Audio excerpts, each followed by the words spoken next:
नमस्कार दोस्तों, आज हम बात शुरू करते हैं उस किताब की जिसे दुनिया के सबसे शक्तिशाली कन्वर्जन ढांचे का आधार माना जाता है। इस किताब का नाम है इन्फ्लुएंस। लिखा है मशहूर मनोवैज्ञानिक डॉक्टर रॉबर्ट चाल्डिनी ने। यह किताब लोगों के मन में चलने वाले उन दरवाजों को खोलती है जो रोजमर्रा की जिंदगी में तो हमें दिखते नहीं, लेकिन व्यवहार को बेहद आसानी से मोड़ देते हैं। इस पहले हिस्से में हम समझेंगे कि आखिर इंसानी दिमाग को इन्फ्लुएंस करना इतना आसान क्यों है, और सबसे जरूरी बात, हम खुद भी रोज उन्हीं प्रभावों के जाल में क्यों फंस जाते हैं। कहानी शुरू होती है उस मूलभूत कमजोरी से जो हर इंसान में मौजूद है। हम अपने दिमाग को जितना स्मार्ट समझते हैं वह उतना स्मार्ट नहीं है। असल में दिमाग शॉर्टकट्स पर चलता है। ये शॉर्टकट्स इसलिए बने ताकि हमारी ऊर्जा बचे, हमारा समय बचे और हम हर छोटी बात पर भारी सोचने की जरूरत महसूस न करें। लेकिन यही शॉर्टकट्स हमें उन परिस्थितियों में धोखा दे देते हैं जहाँ सामने वाला व्यक्ति उन पैटर्न्स को समझकर हमारी सोच को घुमा देता है। इसे ऐसे समझो कि दुनिया तेज रफ्तार से चल रही है। रोज इतने सारे निर्णय लेने पड़ते हैं कि दिमाग पूरा दिन एनालिटिकल मोड में रह ही नहीं सकता। ऐसे में वो आसान रास्ते ढूंढता है, जैसे जब कोई दुकान वाला कहता है कि ये प्रोडक्ट बहुत बिक रहा है, या ये आखिरी पीस बचा है, या बाकी सबने भी इसी चीज को पसंद किया है। सुनने में ये बातें छोटी लगती हैं, लेकिन दिमाग इन्हें सच मानकर तुरंत एक फैसला लेने की ओर बढ़ जाता है। डॉक्टर चाल्डिनी बताते हैं कि ये इन्फ्लुएंस किसी जादू की तरह काम नहीं करता। ये मनोविज्ञान के उन बटनों को दबाता है जो इंसानों के अंदर हजारों सालों से विकसित हुए हैं, जैसे भरोसा, सुरक्षा, आदत, स्वीकृति और समूह का प्रभाव। इन सभी भावनाओं के नीचे एक सामान्य डर छिपा है, और वह है गलत निर्णय लेने का डर। इस डर से बचने के लिए दिमाग शॉर्टकट्स अपनाता है। इसे लेखक ऑटोमेटिक बिहेवियर कहते हैं, यानी बिना ज्यादा सोचे समझे वही करना जो आसान लगे। अब यहाँ एक बात समझना जरूरी है, इन्फ्लुएंस का मतलब मैनिपुलेशन नहीं है। फर्क यह है कि इन्फ्लुएंस सही दिशा में सोच को मार्ग देता है, जबकि मैनिपुलेशन गलत दिशा में सोच को धक्का देता है। लेकिन दोनों ही इंसान की कमजोरियों को पहचान कर उन्हें इस्तेमाल करते हैं। फर्क बस इरादे का है। यही कारण है कि चाल्डिनी ने इस किताब को लिखते समय खुद यह स्वीकार किया कि वे कई बार धोखे में पड़े, और यही धोखों ने उन्हें इस सब्जेक्ट को और गहराई से समझने पर मजबूर किया। यहाँ एक बेहद महत्वपूर्ण बात आती है। इंसान खुद को लॉजिकल मानता है, लेकिन असल में 90% फैसले भावनाओं से संचालित होते हैं। दिमाग पहले महसूस करता है, उसके बाद सोचना शुरू करता है। यही वजह है कि इन्फ्लुएंस पहले आपके भावनात्मक दरवाजे पर दस्तक देता है, फिर धीरे से अंदर प्रवेश करता है और बिना किसी जोर जबरदस्ती के आपकी राय बदल देता है। आप सोचते रहते हो कि ये मेरा खुद का फैसला था, लेकिन असल में फैसला आपके अंदर मौजूद कमजोर क्षेत्रों को छू कर निकाला गया था। इस पार्ट में हमें सबसे पहले यह स्वीकार करना होगा कि हम इन्फ्लुएंस होते हैं। जब तक इंसान इस बात को मानता नहीं, तब तक वह इन्फ्लुएंस के खेल को समझ नहीं सकता। चाल्डिनी बताते हैं कि इंसान अपनी कमजोरियों को पहचानने से डरता है। उसे लगता है कि अगर मान लिया कि मैं इन्फ्लुएंस हो सकता हूँ, तो इसका मतलब है कि मेरी सोच मजबूत नहीं है। लेकिन असली मजबूती इसी में है कि आपने स्वीकार कर लिया कि आप एक सामान्य इंसान हैं, और आपका दिमाग उन्हीं पैटर्न्स पर चलता है जिन पर दुनिया भर के दिमाग चलते हैं। इस किताब की सबसे खास बात यह है कि यह सिर्फ सिद्धांत नहीं बताती, बल्कि असली जिंदगी के एग्जाम्पल्स के जरिए हर प्रिंसिपल को दिखाती है। जैसे सेल्स लोग कैसे बात करते हैं, कंपनियां कैसे अपने विज्ञापनों को डिजाइन करती हैं, दोस्त और रिश्तेदार कैसे आपकी राय बदलते हैं, और ऑनलाइन दुनिया में किस तरह आपकी स्क्रॉलिंग हैबिट्स को पढ़कर आपकी रुचियों को प्रभावित किया जाता है। यहाँ तक कि डॉक्टर चाल्डिनी खुद बताते हैं कि वे भी इन जालों में फंसे, जबकि वे इस विषय के विशेषज्ञ हैं। यह बात साबित करती है कि इन्फ्लुएंस से कोई भी पूरी तरह सुरक्षित नहीं है। इन्फ्लुएंस तभी काम करता है जब वह आपके अंदर के ऑटोमेटिक मोड को एक्टिवेट कर देता है, जब आप सोचने से ज्यादा महसूस करना शुरू करते हैं। और यहीं से शुरुआत होती है हर उस साइकोलॉजिकल प्रिंसिपल की जो आने वाले पार्ट्स में हम गहराई से समझेंगे। अभी की समझ यही रखो कि इन्फ्लुएंस किसी हथियार की तरह है। ये मदद भी कर सकता है, ये नुकसान भी कर सकता है। इसे समझना जरूरी है ताकि आप खुद इन्फ्लुएंस के शिकार भी न बने और सही दिशा में इन्फ्लुएंस देना भी सीख सकें। अब कहानी आगे बढ़ती है उस प्रिंसिपल की तरफ जो इंसानों के व्यवहार को सबसे तेज, सबसे चुपचाप और सबसे गहरे तरीके से बदलता है। इसे कहते हैं सोशल प्रूफ। इस शब्द को समझने के लिए तुम्हें इंसानी मन की उस प्राथमिकता को समझना होगा जिसे हम अक्सर नजरअंदाज कर देते हैं। इंसान अकेला रहकर निर्णय लेना पसंद नहीं करता। उसे डर लगता है कि अगर उसने अपना फैसला खुद लिया और वह गलत निकल आया तो पूरी जिम्मेदारी उसी पर आएगी। लेकिन अगर वही फैसला वह भीड़ के साथ ले तो दिमाग को एक सुरक्षा का एहसास मिलता है कि अगर गलती हुई भी तो सबने की है। इसी वजह से सोशल प्रूफ इतना ताकतवर है। ये हमारे अंदर मौजूद उस प्राचीन सर्वाइवल इंस्टिंक्ट से आता है जो कहती है कि समूह के साथ रहना सुरक्षित है। है और अकेले चलना खतरे में डाल सकता है। हजारों साल पहले जंगलों में ये सच था। वह आदत आज भी हमारे दिमाग में बसी है और आधुनिक समाज में भी वैसे ही काम करती है। इसे एक आसान सी स्थिति से समझो। मान लो कि तुम एक मार्केट में जा रहे हो। दो दुकानें सामने हैं, एक बिल्कुल खाली है, दूसरी के बाहर लोग लाइन लगाए खड़े हैं। बिना एक सेकंड भी सोचे तुम उस दुकान की तरफ खिंच जाओगे जहां भीड़ है। तुम उससे पूछोगे नहीं कि अंदर प्रोडक्ट अच्छा है या खराब। तुम्हारा दिमाग बस एक बात बोलता है कि जहां भीड़ है वहां कुछ तो अच्छा होगा। यही सोशल प्रूफ है। अब अगर कोई सोचता है कि वह इस चीज से प्रभावित नहीं होता तो वह खुद को धोखा दे रहा है। डॉक्टर चाल्डिनी साफ कहते हैं कि सोशल प्रूफ एक ऐसा झटका देता है जो बड़े से बड़े बुद्धिमान व्यक्ति को भी बिना सोचे निर्णय लेने पर मजबूर करता है, और यही कारण है कि मार्केटिंग में इसका उपयोग सबसे ज्यादा किया जाता है। अब एक और दिलचस्प बात, जब स्थितियां अनिश्चित हों, यानी तुम्हारे पास जानकारी कम हो, समझ कम हो या माहौल नया हो, तब सोशल प्रूफ 10 गुना तेजी से असर करता है। जैसे पहला अनुभव किसी नई जगह में, किसी नए ऐप में या किसी ऐसे निर्णय में जिसका तुम्हें ज्यादा ज्ञान नहीं है। इस तरह की कमजोर परिस्थितियों में दिमाग और भी टिके हुए फैसले नहीं ले पाता और वह बाहरी संकेतों पर निर्भर होने लगता है। यही कारण है कि लोग इंटरनेट पर रिव्यूज पढ़े बिना कुछ खरीदते नहीं। यही कारण है कि लोग वीडियो के व्यूज देखकर वीडियो की गुणवत्ता के बारे में राय बना लेते हैं। किसी इन्फ्लुएंसर की लोकप्रियता देखकर उसके हर विचार को ज्यादा महत्व दे देते हैं। यहाँ तक कि रिश्तों में भी सोशल प्रूफ काम करता है। अगर किसी व्यक्ति को लोग सम्मान देते हैं तो हम भी उसे सम्मान देने लगते हैं, और अगर किसी व्यक्ति को लोग इग्नोर करते हैं तो हम भी उसकी बातों को हल्का समझने लगते हैं। लेखक बताते हैं कि सोशल प्रूफ सिर्फ क्राउड में नहीं बल्कि ऑनलाइन दुनिया में सबसे जहर की तरह फैलता है। कंपनियां जानती हैं कि इंसान भीड़ के पीछे चलता है, इसीलिए वे नकली रिव्यूज, बढ़ाए हुए लाइक्स और फर्जी टेस्टिमोनियल्स का इस्तेमाल करती हैं ताकि ऐसा लगे कि सब लोग पहले से ही उनका प्रोडक्ट पसंद कर रहे हैं। दिमाग सोचता है कि अगर इतने लोग कर रहे हैं तो यह गलत नहीं हो सकता, और डिसीजन विदाउट थिंकिंग हो जाता है। अब बात करते हैं एक खतरनाक पक्ष की। सोशल प्रूफ तब खतरनाक होता है जब किसी गलत भीड़ को सही समझ लिया जाए। इतिहास में कई उदाहरण हैं कि भीड़ की नकल करते हुए लोग गलत फैसले लेते गए और नुकसान उठाया। कुछ मामलों में तो यह इंसान की जजमेंट को पूरी तरह नष्ट कर देता है, क्योंकि व्यक्ति खुद को भीड़ के सामने महत्वहीन मानने लगता है। वह खुद तय नहीं करता, बस वही करता है जो बाकी लोग करते हैं। यही ग्रुप थिंकिंग कहलाती है और यह इंसान को कमजोर बना देती है। अब सवाल आता है कि यह प्रिंसिपल इतना आम होने के बावजूद अभी भी इतनी जबरदस्त शक्ति क्यों रखता है? जवाब सीधा है, दिमाग को अकेले निर्णय लेना भारी पड़ता है, लेकिन एक कलेक्टिव संकेत उसे आराम देता है। लोग कहते भले हों कि वे दूसरों की परवाह नहीं करते, पर भीतर से हर इंसान वैलिडेशन चाहता है, अप्रूवल चाहता है, और जब सोशल प्रूफ मिल जाता है तो फैसला आसान हो जाता है। अब इसका सकारात्मक पहलू देखो। सोशल प्रूफ का उपयोग अच्छे उद्देश्यों के लिए भी किया जा सकता है, जैसे किसी हेल्थी एक्टिविटी को प्रमोट करना, किसी अच्छे कॉज के लिए दान को बढ़ाना, किसी सकारात्मक बिहेवियर को फैलाना।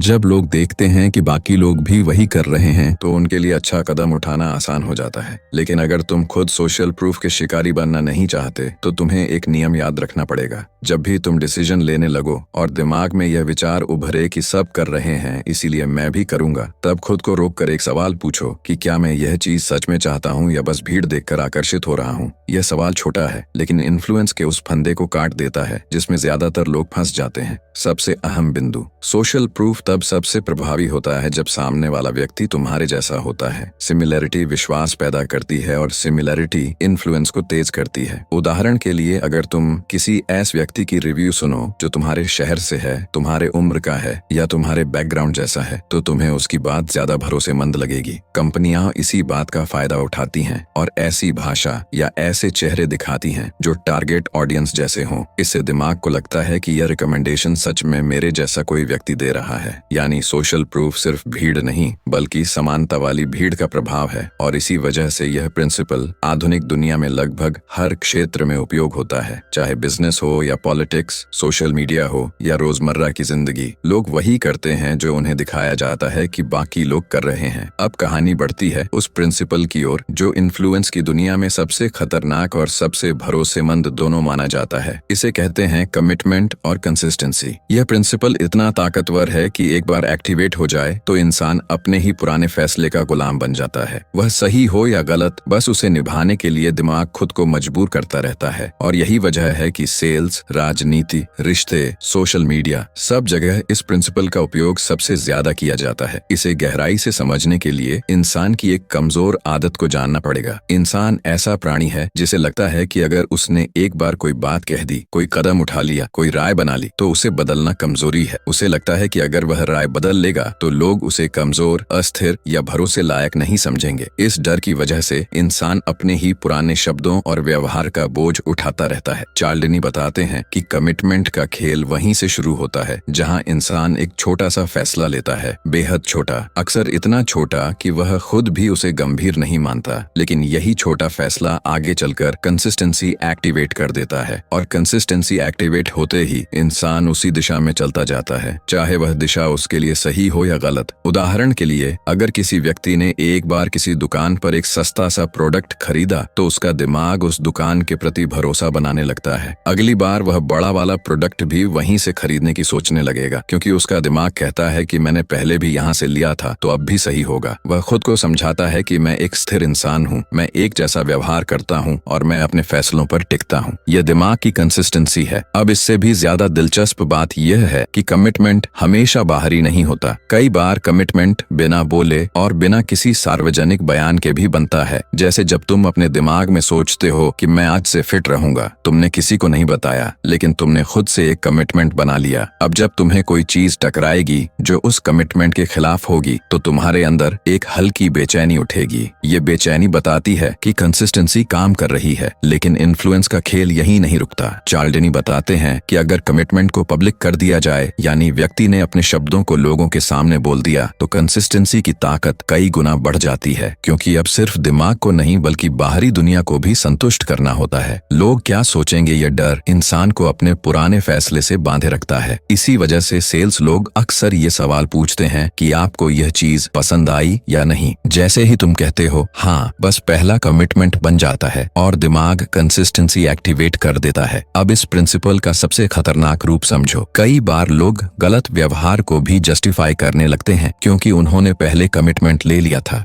वह कहेंगे कि मैं हमेशा ऐसा ही करता हूँ, मैं ऐसा ही इंसान हूँ, इसलिए मैं यही करूंगा। गलत रिश्ते में फंसे लोगों से लेकर गलत निवेश में फंसे लोगों तक सब इस ट्रैप का शिकार होते हैं। वे गलत फैसले को सही साबित करने की कोशिश करते रहते हैं, क्योंकि कंसिस्टेंसी की ताकत उन्हें वापस मुड़ने नहीं देती। इसी तरह राजनीति में भी यह प्रिंसिपल बहुत गहराई से काम करता है। अगर कोई व्यक्ति किसी नेता या किसी विचारधारा के पक्ष में एक बार अपने विचार जाहिर कर दे, फिर आगे चलकर उसे उस विचार की कमियां भी दिखें, तो भी वह उसे छोड़ने में हिचकता है, क्योंकि उसका दिमाग कहता है कि अगर मैंने अपना पक्ष बदला तो लोग मुझे कमजोर मानेंगे, और कंसिस्टेंसी का दबाव उसे उसी रास्ते पर चलने को मजबूर कर देता है। अब इसका एक हल्का और दिलचस्प पक्ष भी है। जितने छोटे कमिटमेंट से हम शुरुआत करते हैं, उतना ही गहरा इन्फ्लुएंस बनता है। अगर किसी ने तुम्हें बड़े कमिटमेंट लेने पर मजबूर किया तो शायद तुम मना कर दोगे, लेकिन अगर उसने छोटे कदम से शुरुआत की, जैसे बस एक छोटा सा फेवर या एक छोटा सा हाँ, तो दिमाग उसे खतरा नहीं मानता, और यही छोटा कमिटमेंट आगे चलकर बड़े कमिटमेंट का रास्ता बना देता है। इसे foot in the door effect कहा जाता है। दरवाजा थोड़ा सा खुलता है और धीरे धीरे पूरी तरह खोल दिया जाता है। अब इससे बचने का तरीका बहुत सीधा है, लेकिन लोग इसे शायद ही कभी इस्तेमाल करते हैं। तुम्हें अपने हर कमिटमेंट से पहले यह सोचना होगा कि यह मेरी अपनी इच्छा से बना है या मुझे इसके लिए सटली धकेला गया है। अगर किसी कमिटमेंट से पहले तुम्हें जल्दी महसूस हुई, दबाव महसूस हुआ या तुमने बिना सोच विचार के प्रतिक्रिया दे दी, तो समझ लो कंसिस्टेंसी का ट्रैप तुम पर चालू होने वाला है। कंसिस्टेंसी का सबसे बड़ा फायदा यह है कि यह इंसान को डिसिप्लिन्ड बनाती है, लेकिन इसका सबसे बड़ा नुकसान यह है कि यह इंसान को अंधा भी बना देती है। कई लोग इसलिए गलत रास्तों पर चल देते हैं क्योंकि वे यह मान लेते हैं कि बदलना कमजोरी है, जबकि असली ताकत उसी में है कि इंसान समझ पाए कि उसकी कंसिस्टेंसी उसे कहाँ मदद कर रही है और कहाँ उसे नुकसान पहुंचा रही है। अब इस पार्ट के खत्म होने से पहले एक गहरी बात, कमिटमेंट और कंसिस्टेंसी इंसान के सेल्फ आइडेंटिटी से जुड़े होते हैं। यह हमें बताता है कि हम खुद को कैसा व्यक्ति समझते हैं। जब कोई कमिटमेंट हमारी आइडेंटिटी का हिस्सा बन जाए तो उससे निकलना मुश्किल होता है, और जिन्हें इन्फ्लुएंस की कला आती है वे इसी आइडेंटिटी को निशाना बनाते हैं। वे तुम्हें बताते हैं कि तुम इस तरह के इंसान हो, तुम यह चीज करते हो, तुम इसी तरह डिसीजंस लेते हो, और जैसे ही तुम्हारा दिमाग इसे स्वीकार करता है तुम उस व्यवहार का कैप्टिव बन जाते हो। यही कंसिस्टेंसी का असली जादू है। ये तुम्हें विश्वास दिलाती है कि तुम अपने फैसलों के मालिक हो, जबकि तुम अपने पुराने कदमों के कैदी बन चुके होते हो। अब हम इन्फ्लुएंस के दो ऐसे प्रिंसिपल्स तक पहुंचते हैं जिन्हें समझे बिना इंसानी व्यवहार की आधी सच्चाई अधूरी रह जाती है। पहला है अथॉरिटी और दूसरा है लाइकिंग। ये दोनों सिद्धांत इंसान के फैसलों को इतनी चुपचाप नियंत्रित करते हैं कि व्यक्ति को खुद पता नहीं चलता कि उसकी सोच कौन मोड़ रहा है, एक उसकी पसंद को और दूसरा उसके डर को, एक उसकी भावना को और दूसरा उसकी स्क्रिप्टेड आदतों को, और दोनों मिलकर ऐसा प्रभाव पैदा कर देते हैं जिसके सामने सबसे मजबूत दिमाग भी झुक जाता है। पहले बात करते हैं अथॉरिटी की। इंसान में एक गहरी आदत है कि जब कोई व्यक्ति यूनिफॉर्म में हो, किसी पद पर हो, किसी खास नाम या पदवी से पहचाना जाता हो या उसके शब्दों में पेशेवर ताकत हो, तो दिमाग उसके आदेशों को अधिक सच, अधिक उचित और अधिक तार्किक मान लेता है। यह आदत हमारी बचपन से बनी हुई कंडीशनिंग का हिस्सा है।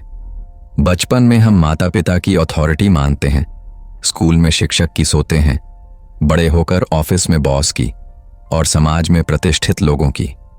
यह एक तरह से हमारे दिमाग की प्रोग्रामिंग है कि जब किसी व्यक्ति के पास शक्ति का संकेत दिखे तो हम अपने दिमाग की प्रतिरोधक क्षमता कम कर देते हैं। चार्ल्डिनी कहते हैं कि अथॉरिटी को पहचानने के संकेत सिर्फ कपड़े या पदवी नहीं होते, बल्कि बोलने का तरीका, बॉडी लैंग्वेज, आत्मविश्वास और यहाँ तक कि किसी का शांत रहना भी अथॉरिटी जैसा प्रभाव पैदा कर सकता है। जिस व्यक्ति पर अथॉरिटी का लेबल चिपक जाए उसका इन्फ्लुएंस कई गुना बढ़ जाता है। इसका सबसे खतरनाक पक्ष यह है कि दिमाग अथॉरिटी का सम्मान करने के साथ साथ उससे आदेश लेने को भी तैयार हो जाता है, चाहे आदेश सही हो या गलत। इतिहास में ऐसे कई प्रयोग हुए हैं जहां लोगों ने सिर्फ इसलिए गलत काम कर दिया क्योंकि सामने वाला व्यक्ति अथॉरिटी की स्थिति में था। एक प्रसिद्ध मनोवैज्ञानिक प्रयोग में लोगों ने सिर्फ इस वजह से दूसरों को नुकसान पहुंचाने वाला बटन दबा दिया क्योंकि सफेद कोट पहने हुए व्यक्ति ने उन्हें कहा था कि प्रयोग जारी रखो। यह इंसान की सबसे अंधी कमजोरी है क्योंकि अथॉरिटी हमारी खुद की सोच को सांस लेने ही नहीं देती। अब अगर इसका आधुनिक रूप देखो तो यह प्रिंसिपल आज इंटरनेट पर नई ताकत के साथ मौजूद है।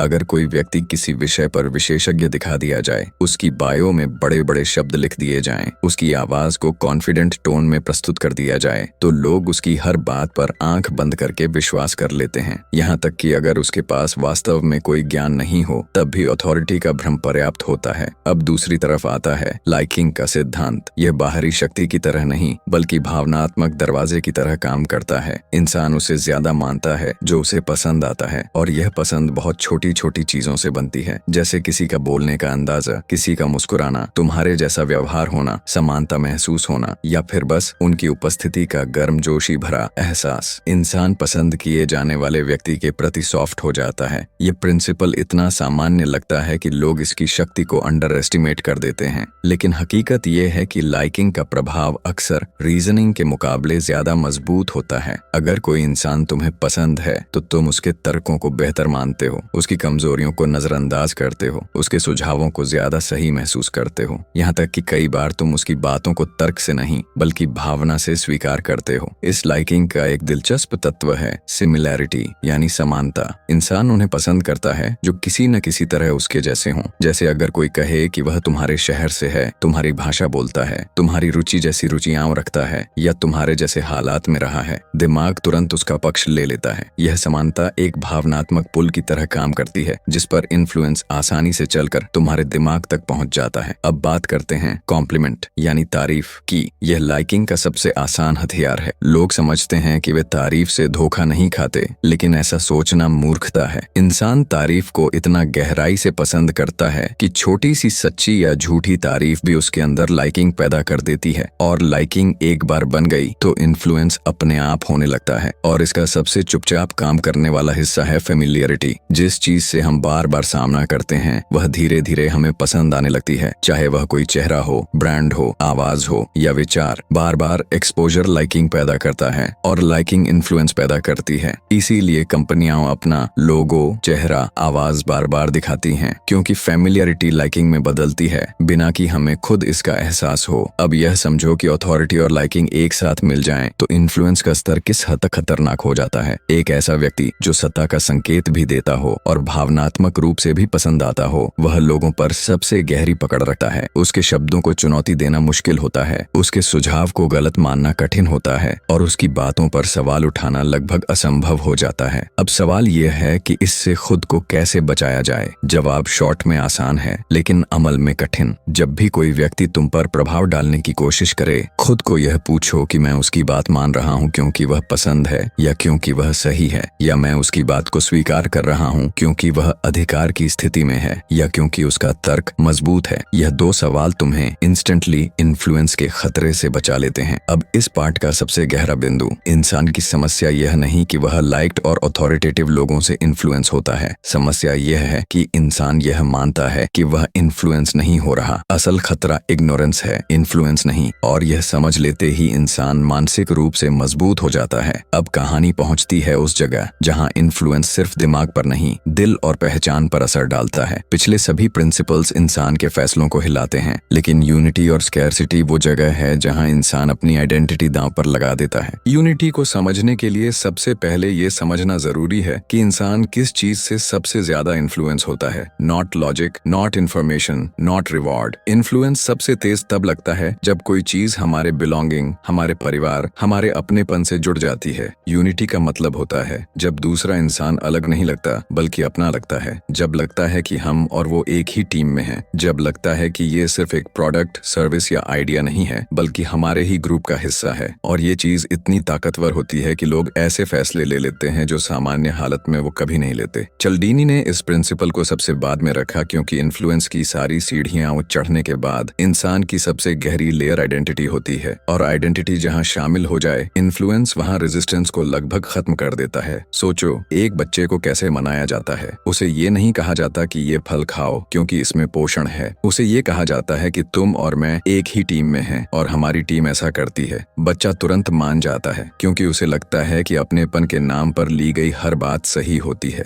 एडल्ट्स भी इतने अलग नहीं हैं। हम भी यूनिटी के ट्रैप में पड़ते हैं। कंपनियां ये खेल चुपचाप खेलती हैं। पहले वो तुम्हारा इंटरेस्ट पकड़ती हैं, फिर लाइकिंग पैदा करती हैं और आखिर में यूनिटी का धक्का देती है जिससे तुम महसूस करो कि तुम और उनका ब्रांड एक ही सोच, एक ही वैल्यूज, एक ही ग्रुप का हिस्सा हैं। यही वजह है कि कुछ लोग एक कंपनी के प्रोडक्ट को दूसरे की तुलना में हमेशा बेहतर मानते हैं, चाहे दोनों प्रैक्टिकली बराबर हों। लोग प्रोडक्ट नहीं खरीद रहे होते, लोग अपना ग्रुप चुन रहे होते हैं, अपनी पहचान चुन रहे होते हैं। यूनिटी का सबसे खतरनाक असर तब दिखता है जब कोई इन्फ्लुएंसर, कोई लीडर या कोई ग्रुप तुम्हें कन्विंस कर देता है कि वो और तुम एक ही परिवार हो। एक बार पहचान बंध गई तो तुम्हारा दिमाग उसके फेवर में काम करने लगता है। तुम उसकी गलतियां भी नजरअंदाज करने लगते हो। तुम उसके लिए लड़ने, बहस करने, डिफेंड करने तक को तैयार हो जाते हो। अब आते हैं स्कैरसिटी पर। स्कैरसिटी इंसान के डिसीजन मेकिंग में सबसे तेज काम करने वाला इमोशनल वेपन है। जब हमें लगता है कि कोई चीज कम है या जल्दी खत्म होने वाली है या सिर्फ कुछ लोगों के पास है, तो हमारे दिमाग में दो रिएक्शंस आते हैं। पहला, डर कि कहीं हम पीछे न रह जाएं। दूसरा, वैल्यू बढ़ने का इल्यूजन। स्कैरसिटी इंसान के अंदर अर्जेंसी पैदा करता है। अर्जेंसी कहती है कि अब भी फैसला लेना है। लॉजिक कहता है कि सोच लो, लेकिन अर्जेंसी हमेशा जीती है। ये प्रिंसिपल इतना पावरफुल है कि लोग ऐसे सामान खरीद लेते हैं जिसकी उन्हें जरूरत नहीं होती, सिर्फ इसलिए क्योंकि उन्हें लगता है कि अगर अभी नहीं लिया तो बाद में ये मौके का पछतावा हो जाएगा। ये केवल प्रोडक्ट तक सीमित नहीं है।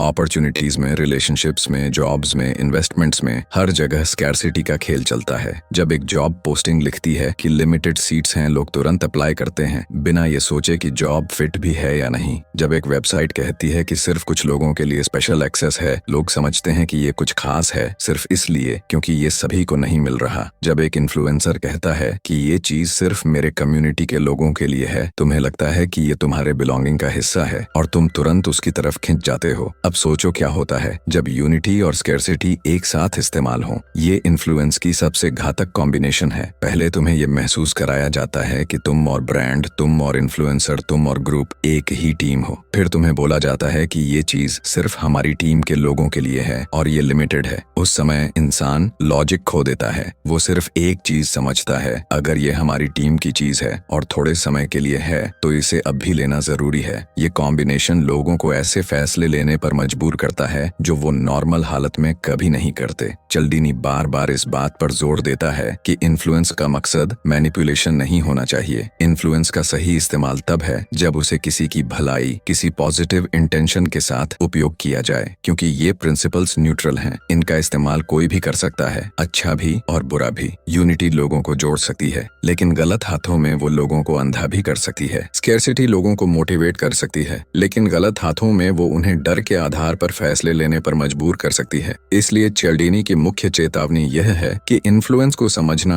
सिर्फ दूसरों को प्रभावित करने के लिए नहीं है। इन्फ्लुएंस को समझना इसलिए जरूरी है ताकि तुम खुद दूसरों की चाल में न फंसो। किताब का आखिरी संदेश यही है, जब तुम जानते हो कि लोग कैसे इन्फ्लुएंस होते हैं, तब तुम खुद को भी इन्फ्लुएंस से बचा सकते हो और दूसरों को बेहतर तरीके से गाइड कर सकते हो। इन्फ्लुएंस का सही उपयोग लोगों को एम्पावर करता है, गलत उपयोग लोगों को कंट्रोल करता है, और इंसान को हमेशा दोनों के बीच का फर्क समझना चाहिए। अगर इस वीडियो ने आपकी समझ को बेहतर बनाया है तो इसे यहीं छोड़कर मत जाइए। एक सिंपल लाइक और सब्सक्राइब आपके लिए छोटा कदम है, लेकिन इसी से इस तरह की हाई क्वालिटी रिसर्च आधारित कंटेंट जारी रहता है। अगर आप सच में ऐसे ज्ञान की तलाश में हैं जो आपकी सोच को मजबूत करे और आपको भीड़ से अलग खड़ा करे, तो इस चैनल से जुड़ना आपके लिए सही फैसला होगा। अगले वीडियो में और गहराई और क्लैरिटी के साथ मिलते हैं।